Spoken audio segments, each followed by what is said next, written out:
One of the things that's really helpful to do to sit down, think about what you're grateful for.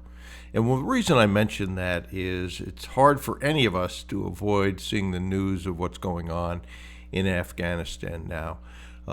People fleeing any way they can to get out of the country, passing their children and separating themselves from their children to be able to do that. And when you take a look at your situation, sometimes you can get frustrated and discouraged.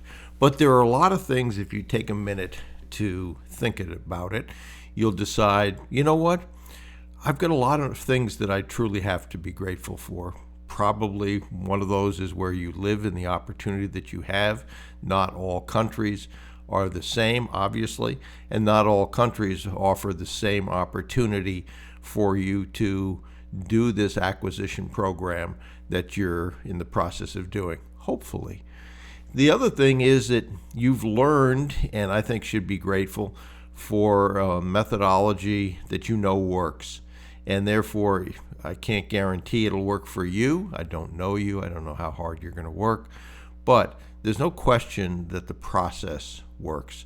And so that being the case, follow the steps that you know.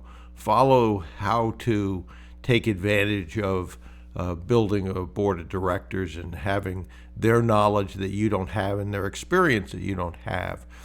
Follow the steps with respect to professionals and getting them on the basis of which you can work.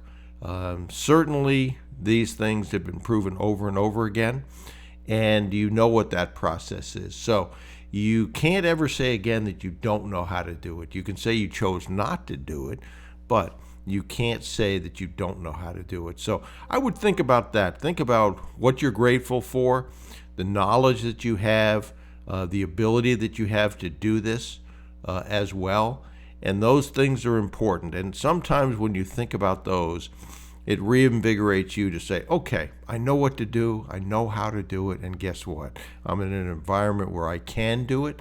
And therefore, I'm going to push forward on that. And I hope that you approach it in that way. And if you do, a couple times a day, in the morning and in the evening, just write down the three things that you're most grateful for, whether those are the things I mentioned, family, whatever those are, write down. And that'll put things in perspective and allow you to push harder and to push forward with more intensity.